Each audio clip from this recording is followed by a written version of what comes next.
Uh, in last class, in the last class, what we seen the definition of homomorphism, examples, and few theorems. And after that, we seen isomorphism between two groups. After that, examples. Okay, definition of homomorphism. Already we seen these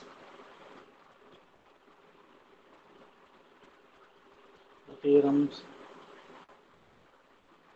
Then isomorphism definitions, examples.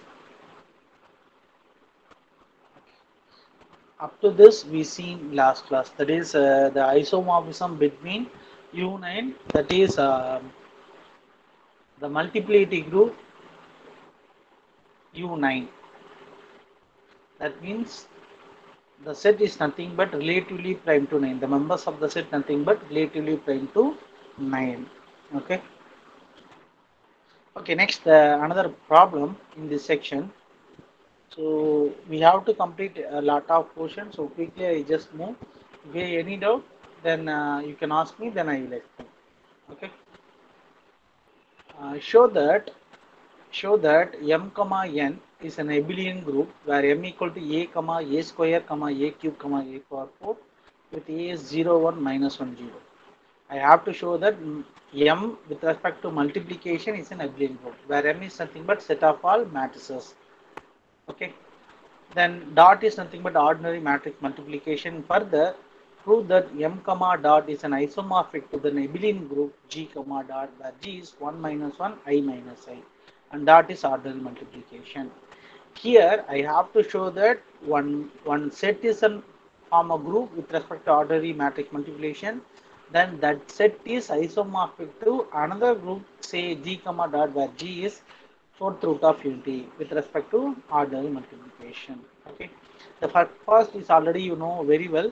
Okay, the second part only it's a little bit one. First of all, whether it exists or not, definitely it may exist, not definitely it may exist because m has four elements, say a square, a cube, a power 4. G has a four elements, say 1 minus 1 I minus I. So easily I can give a map between m and g. Okay, we will see the proof. So matrix multiplication obviously easily can write the Cayley table a square, a cube, a power 4. So a power 5 means become a power 6 become a square, a power 7 become a cube, a power 8 become again. Okay, so easily you can fill the table. Then as usual procedure. Okay, I gave some explanation. So what is your a square, what is your a cube, what is your a power 4? At least you have to write what is your a square because in the set itself simply they mention a square, a cube, a power 4. So you have to find a square, a cube, a power 4, and then at least you have to do some calculation, that is simply a into a square or a square into a cube and so on. At least two calculations you have to show. And as usual procedure, what is the procedure? All the entries in M, all the entries in the Cayley table are in M. Therefore, closure axiom satisfied. Clearly, matrix multiplication is associative. Associative axiom satisfied. So A power 4 is an identity element. Here A power 4 is an identity element. So identity element exists in M. Then you have to list out the inverse. Clearly, the matrix multiplication is commutative here, not clearly matrix multiplication commutative. So matrix multiplication is always not commutative, but here it's a commutative. Easily you can list out. Here you cannot write clearly. Pointer option. Here you cannot write clearly. You have to give some explanation. That is from the Cayley table. From the table, it's clearly correct. So this is correct. Okay.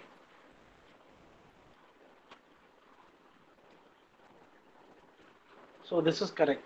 Uh, because from the table only I can say that from the table clearly matrix multiplications come to, because when you see the table a into a square equal to what, a square into a equal to what, a cube into a equal to what, a into a cube equal to what. So from the table it's clearly matrix multiplication is commutative. Okay, so therefore m comma dot is an abelian group. Then now I have to find a map between m comma dot to g comma dot. That is m comma dot is nothing but abelian group. G comma dot also a abelian group.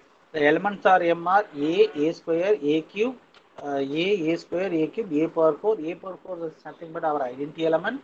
So what are the elements of G1 minus 1 I minus I? Okay. How do you define a map? How do you define a map? Okay, I already gave the hint. Okay, first find the generator, then easily you can map it. What is the generator? If the generator exists, definitely easily I can give the map. So okay, when you observe the m, so it's generated by a power 1, a power 2, a power 3, a power 4. Okay, so easily I can represent by a. Okay, it's clear. Similarly, g comma dot also I can represent it by I power 1, I power 2, I power 3, I power 4. So my map is f of a power k is equal to I power k. Definitely each and every element map onto a single element. Okay. So a power 1 is map onto I, a power 2 is map onto I square, a power 3 is map onto I cube, a power 4 map onto I power 4. I power 4 is nothing but 1. I cube is nothing but minus I square is nothing but minus 1, I is nothing but I power 1 is nothing but I. So easily I can map. Okay. Now I have to verify whether it's a homomorphism 1 to 1 on 2. If you show F is an homomorphism 1 to 1 and on 2, therefore isomorphism exists. Okay, for proving homomorphism, what is our left hand side? F of AB. Here, F of AM into AN, which is nothing but I can add the power. So A power M by the function A power K is equal to I power K. So F of A power M plus N is equal to I power M plus N. Here easily I can split like this I power M into I power N because it's a possible in complex number. So I power M is nothing but my f of a power m. I power n is nothing but by f of a power n by the definition. Okay. So clearly f is an homomorphism. Easily we can therefore f is an onto f is an 1 to 1 onto. Easily you can write it. Otherwise, simple way for the finite group, easily you can map it like that. Okay. So this is 1 minus 1 I minus I. Okay. Here a square. Okay, I get because I using mouse only, just I am writing, so only the letters is very awkward. Okay, so a is map onto I power 1, a square is map onto I power 2, a cube is map onto minus I, a power 4 is map onto 1. So just like the diagram like this, from the above mapping of function is clearly understood that f is an 1 to 1, 1 map onto 1 is obviously each element, every element in the codomain has the pre-image, therefore f is an 1 to 1 onto, so f is an isomorphism. So if you write like this, after that clearly from the above diagram, f is an 1 to 1 onto, directly you can write it, therefore f is an isomorphism. Okay, this is another important. This is a important theorem. So already I told that every group has a cyclic subgroup. That is one important theorem. Another important theorem: a finite group of order prime power, then definitely it's a cyclic. That is second important theorem. The third important theorem is this one. There are four important theorems. The third important theorem is nothing but let G be a cyclic group, then if it is the cardinality of G is infinite, that is an infinite cyclic group, means then G is isomorphic to Z comma plus. Z comma plus means set of all integer with respect to addition. Similarly, if it is a finite group, G is an isomorphic to Zn comma plus n. Zn means under modulo addition modulo n. Zn means addition modulo n. Okay. So if it is infinite, isomorphic to Z comma plus. If a finite, is map onto Zn comma plus. Okay, this is an important theorem. Okay, so here in algebra number 3, symmetry group is important, cyclic group is important, then problems on symmetry group, problems on cyclic group, then rings, problems on ring homomorphism. These are all important topics. That's all. From the headline, from the headings, Definitely the Young's theorem. The remaining headings, there is nothing but is less important because the remaining headings are already you studied in your descriptive mathematics. So only I say that that the topics are less important. Okay. Okay. First I choose that G is an cyclic group, infinite cyclic group. G is an infinite cyclic group. That means G is generated by a single element, say A. Okay. That means A power K, where K belongs to Z. Because K belongs to Z means I can choose positive values, negative values, zero. So there are infinite elements of G which is generated by A. Okay. So now I have to show that G is isomorphic to Z. For that, I have to find the function between G to Z. Then I have to show that that function is homomorphism 1 to 1 onto. Then F is an G is an isomorphic to Z. Just understand? I have to show that the isomorphism between G and Z. First, I define my G because I know that G is an infinite cyclic group. That means the members are infinite as well as cyclic. That means the group is generated by a single element. Now I have to find the map between G to Z. Okay. See, already I told that in each and every time the previous example I told that if you find the generator easily I can map it. So here the generator is A, so my map is simply A power K is equal to K. If you put any power, directly I can map onto that element, that integer element. So A power 1 means I map onto 1. A power minus 1 means I map onto minus 1. A power 0 means I map onto 0. A power 100 means I map onto 100. If you define like this, definitely F is an isomorphism. Okay, we will prove it. First, I have to prove homomorphism. That means I choose two elements in G. G is a form of A power something, so I can choose A power M, A power N in G. Then apply the image, that is f of am into an. I can easily write f of a power m plus n, which is by the function f of a power k is equal to k. Therefore, f of a plus m is equal to m plus n. So for m, I can write f of am. For n, I can write f of an by the definition of function. Okay, we define like that. So clearly, f of am into am is equal to f of am plus an. So because G is a group with respect to some operation, but we know that Z is a group with respect to addition. So here that is we know the corresponding operation, but here we have addition. It's clearly some homomorphism. See, the first group has binary is multiplication. The second group, the binary is addition. So here in between I have multiplication, but here I have addition because the codomain group, in the codomain we have a group Z comma plus. In that place we have a binary addition. So therefore F is an homomorphism. Now I have to say that one to one means already I told that f of x equal to f of y, then x equal to y, then we directly let it 1 to 1.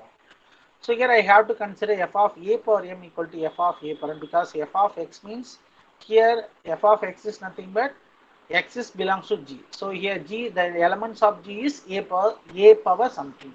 So I can choose f of a power m equal to a power m. By the definition is clearly m equal to n. Okay. So which is nothing but it's clearly I can raise here I have to write, because f of x equal to f of y, I have to show that x equal to a. What is it x here? A power m. How do you get a power m here? Raise the here I can take the raise the, see here I introduce the base a. On both sides I can introduce the base a, so I can rewrite a power m is equal to, which implies a power n. Finally I show that f of x equal to f of y, which implies x equal to y. Therefore clearly f is an 1 to 1. For onto case directly write the definition, it's 100% correct. If we choose any element in the domain, there is an element in the codomain. Image of the domain element, which is nothing but our codomain element. Okay, the element in G is domain element is a power n. The element in Z is simply number m. If you find the image of G value, the elements in G value, there is nothing but the element in Z. So directly I get it. This is my defined function. So obviously it's an onto. Therefore G is an isomorphic to Z comma plus. So simply I can say that choose see from that function definition easily I can choose. If we choose any element in G, there is the element in Z, like such a way that you have to choose it. then definitely the onto exists. There is an element in G for every element in G, so that is for every element in A power M, there is the element M belongs to Z such that f of A power M equal to M, clearly it's an onto. So like that you have to write it. So I proved F is an homomorphism 1 to 1 and onto, therefore G is an isomorphic to Z plus 1. After this you have to write A power M equal to A power. The second proof, I have a finite group. Say G is generated by element A. The power is infinite. So some power n, automatically it's equal to identity element. Okay. So finite group means if you increase the power, the maximum when the maximum power reach, that is nothing but your identity element. Okay.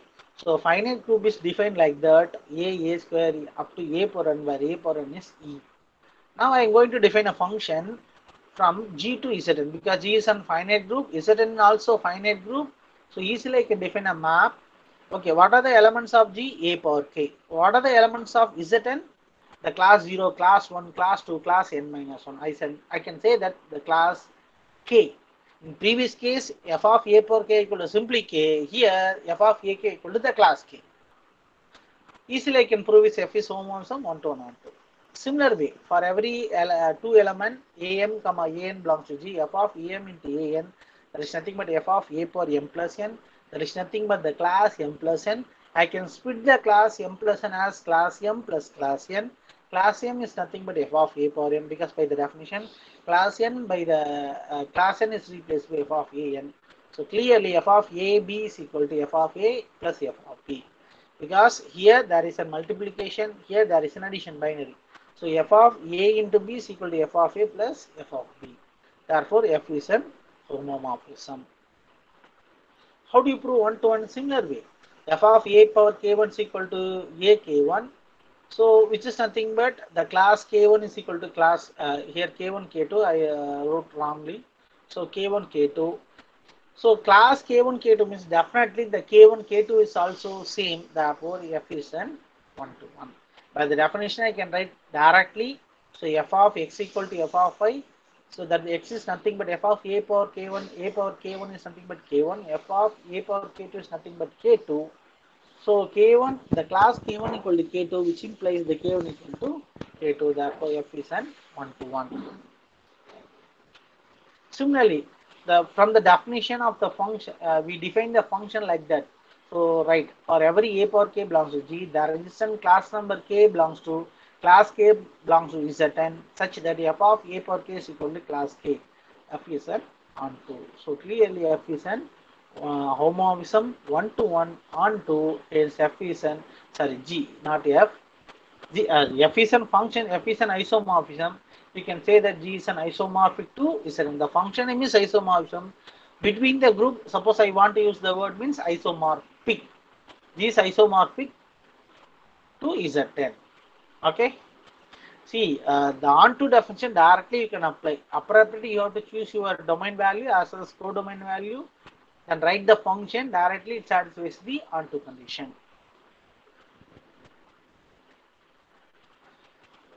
Okay, the next one is another important topic, rings. Okay, the group part is over. Up to the group part, so just I recall, the most important problem is the A star B is something.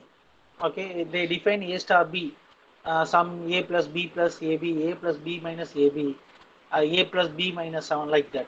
Then they define the two order pair A comma B star C comma C comma D, like that. They define some binary. We have to prove that group. This is first type of problem. This is less important.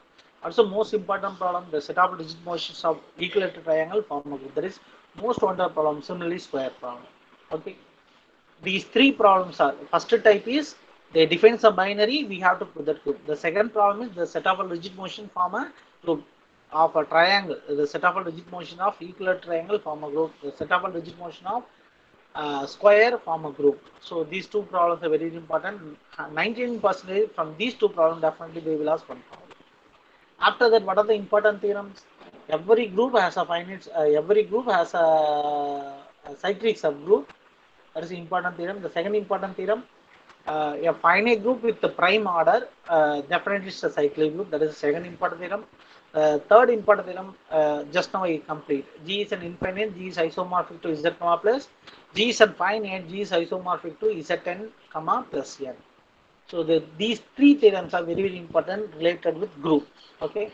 And 2 mark point of view, from homomorphism they may ask some theorem. There is G to G dash is a homomorphism.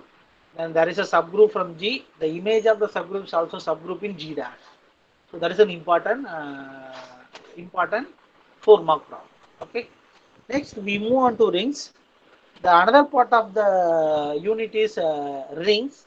So definitely one problem from rings. Prove that whether this is a ring or this is not a ring. Definitely one problem they may ask. The remaining one is theory. So this unit is 50% problem, 50% theorem. So with the alone problem we cannot get 16 mark. With alone theory we cannot get 16 mark. Okay, clear? So either you have to study the group theory thorough or ring theory thorough. Okay. What do you mean by rings? We shall be concerned with the finite rings that arise in number theory and computer science application. Finite rings is the play vital role in number theory as well as computer science application. Of particular interest in the study of computer science is the hashing functions, which we find provides a means of identifying records stored in a table. Identifying records stored in a table. For that we using hashing functions in computer science. For that you need a ring theory. Okay, for that you need ring theory. So it's simply I can say ring is nothing but the extension version of group theory. That is a ring theory. Okay. Let R be a non-empty set with together two close to binary operation denoted by addition and multiplication. Then R with the set, non-empty set with under addition and multiplication is a ring if for all ABC belongs to R, satisfy the following condition. Ring means with the two binary, group means with one binary. That's all. The difference is group means one binary, ring means with two binary. Obviously we use addition and multiplication. It depends upon, you can use different two operations also. Okay, but oftenly in mathematician you use addition and multiplication. So simply I can say that R comma plus comma dot is a ring means it satisfies three conditions. The first one is R comma plus should be an abelian group. That means with respect to addition, R satisfies closure axiom, associative axiom, identity axiom, inverse axiom, and commutative axiom. Then we can say that R comma plus is an abelian group. Then that's condition number 2. With respect to multiplication, R is a semi-group. That means R with respect to multiplication satisfies closure axiom and associative axiom. The third one, distributive law is satisfied. Left distributive law and right distributive law. That means suppose if you choose three elements, A plus B into C, which is nothing but A plus B into C is nothing but A into C plus B into C. Similarly, A into B plus C is nothing but A into B plus A into C. If satisfies three things, that is R comma plus is abelian, R comma dot is semi-group, then satisfies two distributive law, definitely it's a forms a ring. So the three condition elaborated explained as a 5 plus 2 plus 2 9 conditions. Okay. The first one commutative under addition, the second one associative under addition, third one identity under addition, fourth one inverse under addition. Closure already satisfied. So with these four conditions with the closure, so it's satisfied R comma plus is abelian. Then close under multiplication closures exist, under multiplication this is associative, then R comma dot is semi-group. Then here I write left distributive law. This is right distributive law. So A into B plus C equal to A into B plus A into C. One more is missing, that is A plus B into C. A plus B into C is nothing but A into C plus B into C. Okay. If satisfies these condition, definitely is form a ring. So don't think so much. Simply I can say that under addition you have to show that abelian 5 condition. Under multiplication, you have to show that 2, that is semi, and 2 distribute law. That's all. This is a ring. Okay. So the examples, the set of all real numbers, with respect to addition, multiplication is a ring. Set of all integers, set of all rational numbers, set of all complex number, all are rings. In all the rings, additive identity is 0, then additive inverse of A is minus A. In all the things, what is it? Just two operation. Only with respect to addition, only we have identity. With respect to addition, only we have inverse. So additive identity is 0, then the additive inverse of element is minus A. So why we say the word additive? Because the next topic is field. That is nothing but under multiplication is form a group. Under multiplication form. In that case, we have additive identity, additive inverse, multiplicative identity, multiplicative inverse. So only we use the word additive identity, additive inverse of an element. Okay, clear?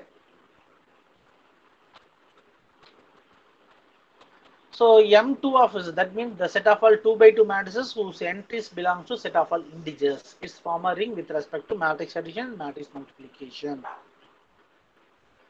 So matrix defined is like this. Matrix multiplication also defined like this. You know very well about matrix addition and multiplication.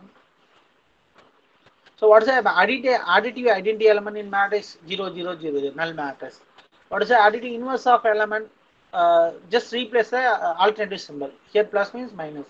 Minus means plus. Okay, here all the elements are plus. The additive inverse, all the elements are plus minus symbol. So, but under multiplication, it's not commutative. So, you are keeping in your mind A into B is not equal to B into A. But we prove one problem, that is A square, A cube, A power 4. In that problem, from the KLA table, easily I can say that it's a commutative. In that problem, only the matrix multiplication is commutative. But in general, it's not commutative. So, this is set of all even integers with respect to addition multiplication form a ring. Suppose if we define, that is a choose two element from your choose an element from R2. R cross R means R2. R2 means set of all order pairs. Okay. If we choose two elements from R2, R cross R means R2, then I define an addition like this. I define a multiplication like this. Definitely R cross R with respect to addition multiplication form a ring. Okay. Addition defined like this, multiplication defined like this. With respect to addition, you have to check abelian group. Under multiplication, we have to check semi group. Then we have to check the distributive law.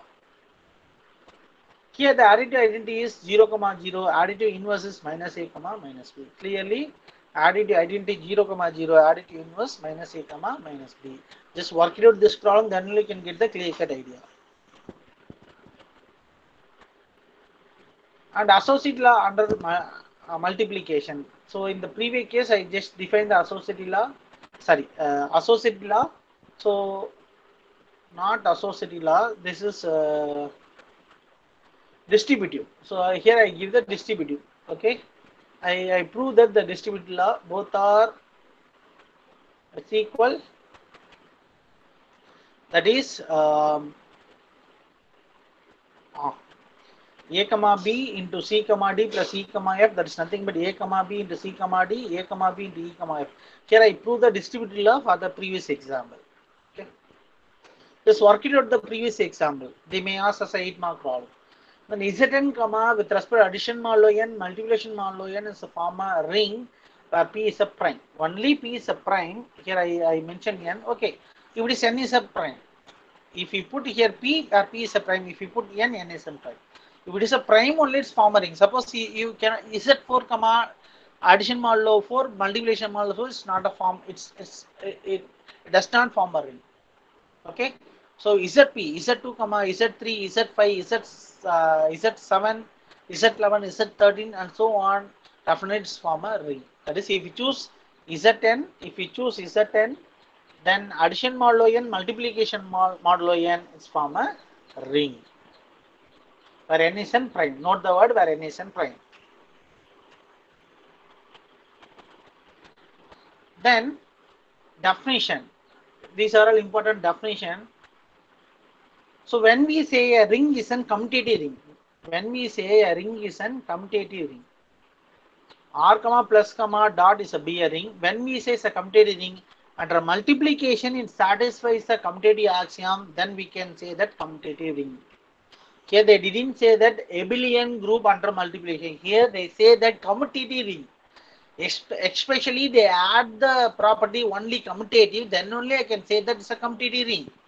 Commutative ring means ring with an addition to that under multiplication, commutative axiom satisfies. That's all. This is a commutative ring. Ring with commutative axiom with respect to addition, that is called commutative ring. Then what do you mean by no proper divisor? The no proper divisor means the ring has no proper divisor. It means that ring has no proper divisor. It means that if you choose two elements in the set or in the ring, if you choose two elements in your ring, the product is 0, which implies any one of the element is 0. If it is possible, then we can say that there is no proper divisors of 0. Keep in your mind, no proper divisors, no proper or no proper divisor. No proper divisor means if you choose two elements from your ring, the product is 0, then one of the element becomes 0. This is called no proper divisors. So it's a true for anything. You may think that if you choose matrices, okay, the property is the determinant is singular matrix. If you choose, if you multiply two elements, then if you multiply two non-singular matrices, the result is a singular matrix. Is definitely possible. Okay, two non-singular matrix which implies a singular matrix. Okay, so obviously in that case it does not satisfy this condition. AB is 0, we cannot say that A is 0 or B is 0. Okay, if such condition exists, then only we can say that is a no proper divisors. Okay, this is only possible in integers. Okay. What do you mean by proper divisor? What do you mean by proper divisor? A ring is said to have a proper divisor. Proper divisors of 0. Proper divisors of, in previous case no proper divisors of 0. Here proper divisors of 0. That means if you choose any element, any non-zero element R, there exists a non-zero element R, which product is 0. In previous case, the product is 0, which implies any one of the element is 0. Then we say that no proper divisors of 0. What do you mean by proper divisors of 0? If we choose a non-zero element, there exists a non-zero element, the product becomes 0. This condition is nothing but proper divisors of 0. This is another important definition, most wanted definition, unit. Or when we call U is an unit or multiplicative identity. In general, we cannot say that multiplicative. Okay, U is an unity. Unity or I can say that identity, because with respect to addition is an abelian group, so additive identities exist. Suppose under multiplication there exists an identity we can call that is multiplicative identity. In that case, we can call ring is an ring with unity or ring with unit, because in the unit we use two words, unity and unit, both are different. Unity and unit both are different. So in previous case, ring with commutative axiom, we can say commutative ring. A ring with multiplicative identity, that is the under multiplication identity exists, then we can call R is an ring with unit element. Okay. The examples Z comma plus comma dot R comma plus comma dot Q comma plus comma dot C comma plus comma dot are commutative rings with unity, because in all the elements we have one. So one is nothing but under multiplication unit element, identity element. Okay, so in all the four cases we exist unity multiplicative identity as well as commutative axiom is also satisfied. So only we call this is a commutative ring with unity. If we choose set of all matrices, set of all 2 by 2 matrices whose entries are integers with respect to matrix addition, with respect to matrix multiplication, is a non-commutative ring with unity. That means identity element is exist but not commutative. Okay. So the previous case commutative ring with unity. In this case, is non-commutative ring with unity. Examples for non-commutative ring with unity. These examples are very important examples in the point of MCQ, multiple choice questions. These are all very important examples. Okay, quickly I prove this one. This is a simplest problem. Okay, so how do approach this problem? How do we approach this problem? The given thing is a former ring. You have to follow the exact procedure. So definitely you will get 8 marks. This is an important 8 mark. This type of 8 mark, not this exactly this example. This type of example. Okay. So what I told here, they give z. Z means set of all. Z means set of all integers. Okay. Here addition is defined like this. Multiplication is defined like this. So set of all integer with respect to the addition operation, multiplication operation is form a group. That means I have to show that z with respect to this operation is abelian group, z with respect to this operation is semi group. Then as distributive law satisfied, then the theorem is over. Prove that means definitely it's form a ring. Determine, verify means is may or may not. Prove that, show that definitely it forms a ring. So all axioms should satisfy. Any one of the axiom not satisfy, you did mistake somewhere. Suppose the question is determine, verify. In that case, you may or may not. You may get ring or may not get ring. Okay. So quickly we can recall. We have to prove z comma plus is an abelian.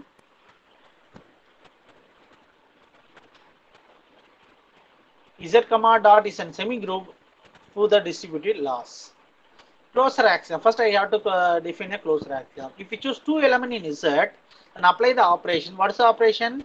X plus y minus 1. If you apply the addition operation, before plus after minus 1. Definitely, if you choose two elements in Z, that is set of all addition of two integer is also integer with the subtracted by 1, which is also integer. Definitely, this expression belongs to Z. Since addition of two integers are again addition integer and an integer minus 1 is also integer, therefore closure axiom satisfied. So associative axiom, so clearly you know that x plus y plus w. Here cleverly I choose like that. So what is your x plus, what is your y plus w? Y plus w minus 1. What is the x plus y plus, x plus this? What is this operation? Before plus after minus 1. Before is x, after is y plus w minus 1. Then I have to put minus 1. See what I have to show that x plus y plus w. That means for x plus y I need x plus y minus 1. If we add w, I have to get w minus 1. Such a way that I have to change the bracket. Change the bracket. That is x. I rearrange the term. X minus y, x plus y minus 1 plus omega minus 1. I can replace as x plus y. Then we can write one more step. X plus y plus omega plus w plus minus 1. Finally, we get x plus y plus omega. This is another way of proving the associative axiom. Otherwise, sir, I do separately x plus y plus w, then x plus y plus w. Do it separately, that is not a problem. But this is another way of proving associative axiom, saving the time. Cleverly, I have to write. An identity axiom, as usual. So, if you choose any element in Z, that is the element in Z, such that x plus e is equal to x. So e plus x equal to x. So consider x plus e is equal to x. From there easily I can identify my e, whether one belongs to Z or not. Definitely belongs to, therefore identity axiom satisfied. Out of the inverse axiom, if you choose any element in Z, there is an element in Z such that the sum of two elements is nothing but my identity. That is x plus x inverse equal to 1. Just apply the operation. Easily I can find the x inverse, which is nothing but 2 minus x. We know that x is belongs to Z. Definitely minus x also belongs to Z. Sorry. There is a x belongs to Z. There is a 2 belongs to Z. The 2 minus x also belongs to Z since closed axiom. Here x belongs to Z. 2 belongs to Z. So definitely 2 minus also 2 minus x also is Z. Therefore inverse axiom satisfied. Okay.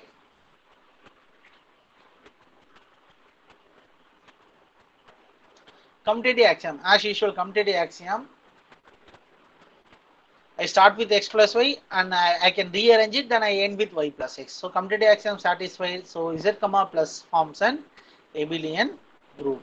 Next, I have to prove that z comma dot is semi-group. So closed axiom, simply I can write x plus y minus xy. Addition of two integer again an integer, multiplication of integer again integer, subtraction of integer again integer. So we can say that this belongs to is a closed axiom satisfied. Then associative axiom, cleverly I have to choose x dot y dot w. Cleverly I replace like this. Once applying the y dot w, then after applying x dot y plus w minus yw, I know that what I have to prove. I have to prove x dot y dot w. What is your x dot y? X plus y minus xy. Okay. What is your dot w means? First before plus after into before into after. So before means x plus y minus xy plus w. Okay. Then after that I have to multiply the xw, yw minus xyw. So I can rearrange like this. Then directly I can write that x plus y minus xy composition or multiply with the w. Finally x multiply with the y, then multiplication with w. Okay, or some binary, not my exact multiplication. Otherwise, you can take LHS separately, do RHS separately, then LHS equal RHS, then associative axiom satisfy. Cleverly, you can write. Otherwise, sir, எனக்கு இது difficult இருக்கு. Sir, this is a difficult for me. So I can go further. Another way means take LHS, derive it, take RHS, derive it. LHS equal RHS, therefore associative axiom satisfied. Up to this, I proved z comma dot is semi-group. Next, I have to prove the distributive law. Two distributive law. Say x dot y plus two distributive law, that is x dot y plus w is equal to x dot y plus x dot w. So similarly, I can use another way. I can write like this, or otherwise x dot y plus omega. That is also correct.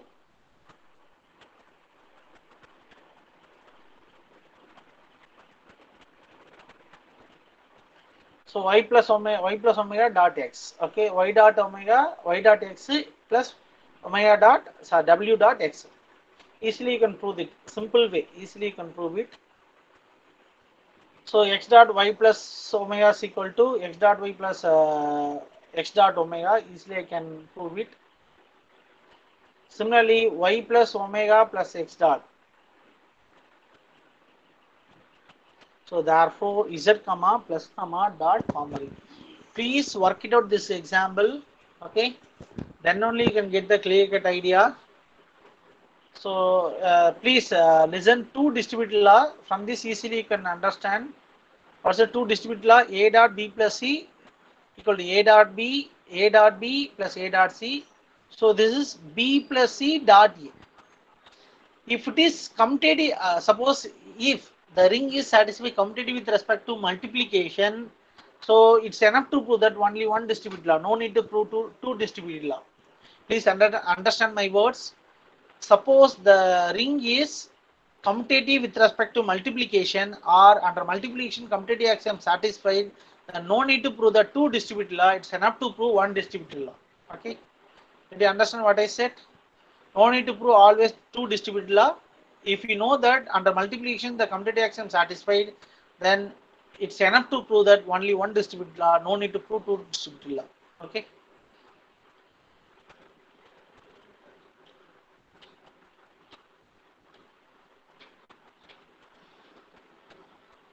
So similarly this problem, so try it yourself. Okay, go through, refer this problem, simple problem. Just prove it yourself whether set of row of u comma addition and multiplication, so just form a ring or not, just verify, refer my proof.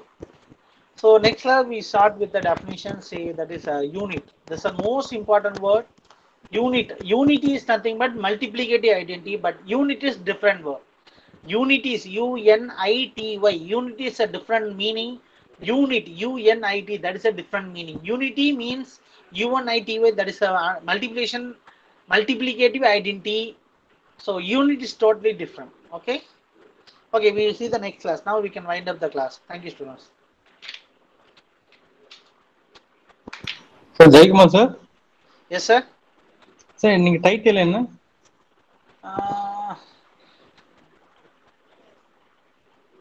ஹோமோசம் isomorphism அதோட okay continuity sir. Sir. Okay third rings அவர் வந்து sir.